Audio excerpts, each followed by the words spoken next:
Fala galera, eu sou o Rodrigo e sejam todos muito bem-vindos a mais um vídeo aqui do canal Grana no Bolso, tá galera? Hoje comentando aí uma notícia não muito agradável, já tinha falado isso em vídeos anteriores e já esperava por um tipo de ação como essa, não da Receita Federal em si, eu esperava esse tipo de atitude da CVM, mas a diferença é que muda de um órgão para outro, mas a atitude como esse tipo já era esperado e eu já vou explicar mais sobre isso nesse vídeo. Mas o que está acontecendo? Está acontecendo que a Receita Federal aí está inquirindo aí as exchanges e as pessoas físicas também. Eu, você, caso a gente opere aí com Bitcoin em uma determinada quantia, vamos ter que informar onde compramos, nossos dados, CPF, nome, tudo.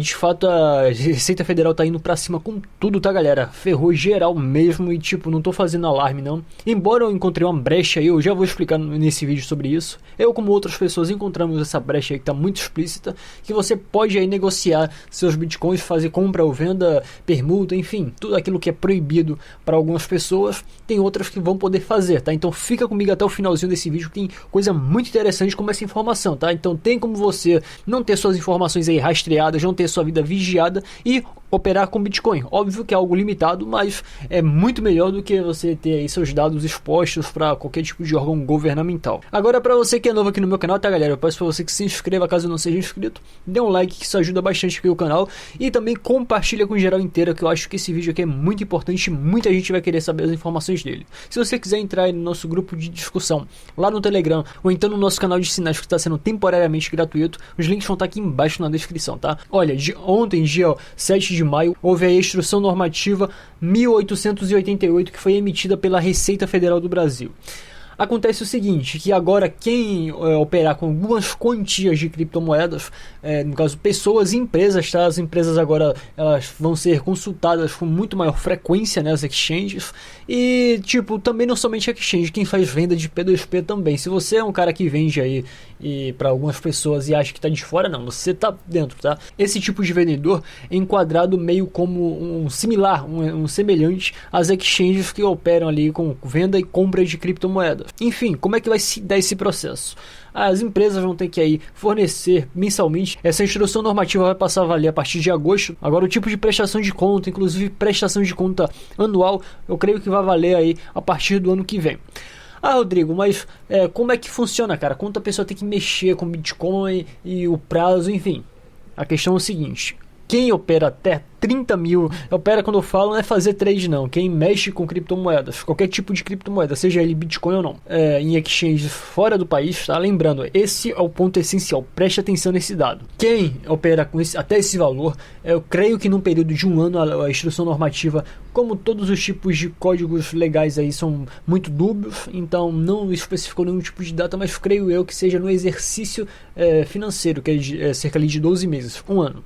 A pessoa pode aí operar até R$ 29.999,99 em exchanges fora do Brasil, tá? Que não seja domiciliadas no país e não precisaria declarar. Então, se você for aí mexer com bitcoins, se você for fazer compra ou venda e não quer que suas transferências, suas negociações sejam aí expostas à Receita, você tem esse limite e não precisa declarar.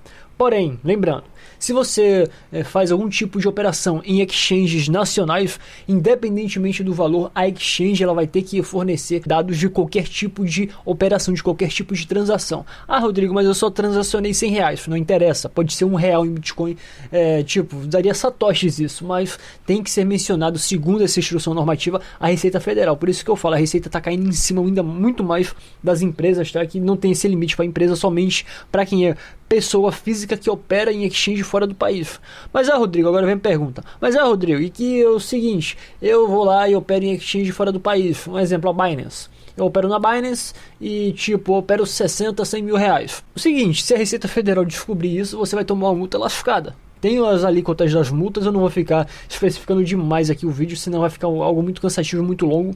Mas se você quiser saber mais dados, tá? Eu li todo o tipo de instrução normativa, eu vou fazer um resumão aqui, mas caso você queira aí ter mais informações, é só acessar a descrição que eu vou deixar o link aí para essa instrução normativa da Receita Federal. e vocês saberem aí a alíquota das multas, porque tem multa para empresa e tem multa para pessoa física que diferencia, né? Uma destoa da outra. Mas informações vitais como saldo em criptomoedas, saldo em dinheiro fiat que você tem naquela corretora, seu nome, a data em que foi feita a transação, o tipo de transação, de que moeda foi trocada para qual moeda, de fato eles estão muito específicos, estão caindo em cima mesmo, tá galera? Isso já vinha acontecendo já há um certo tempo, eu já falei, quem me acompanha vídeos anteriores já está sabendo disso, até se lembra do que eu falava, quando a SEC começou a cair para cima ali das empresas lá nos Estados Unidos, das exchanges lá estadunidenses, eu falei, olha, não vai demorar muito para chegar no Brasil. E não demorou mesmo, tá? Só não esperava que, como eu já falei, que fosse feita aí pela Receita Federal. A instrução normativa em si, tá? Agora respondendo a seguinte pergunta. Ah, Rodrigo, mas e quanto a impostos? Quer dizer que se eu fizer ali uma transação numa exchange brasileira de R$100, eu vou ter que pagar imposto sobre isso? Olha, na instrução normativa não foi tocado nenhum ponto de imposto. Então, não posso nem fazer nenhum tipo de conjectura em relação a isso.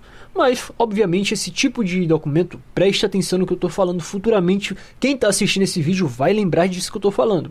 Essa instrução normativa, esse tipo de ação, foi um preâmbulo, foi um tipo de ação que vai premeditar aí a futura cobrança de impostos. Embora a desculpa dada, que eu acho que é desculpa com certeza, tá? Que eles deram foi que é para coibir aí as pirâmides financeiras.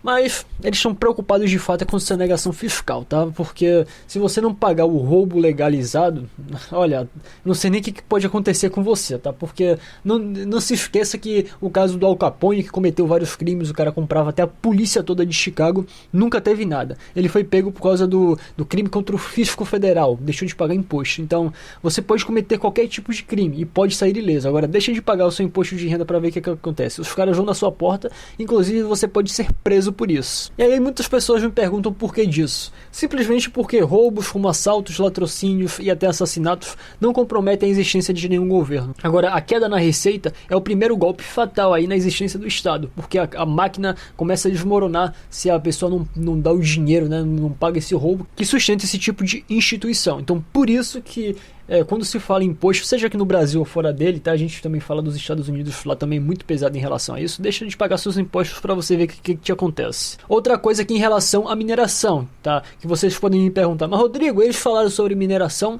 Especificamente não. Mas como eu falei, esse tipo de documento aí, até como um valor de instrução normativa, eles são muito dúbios, vai da interpretação de quem aplica aquelas regras.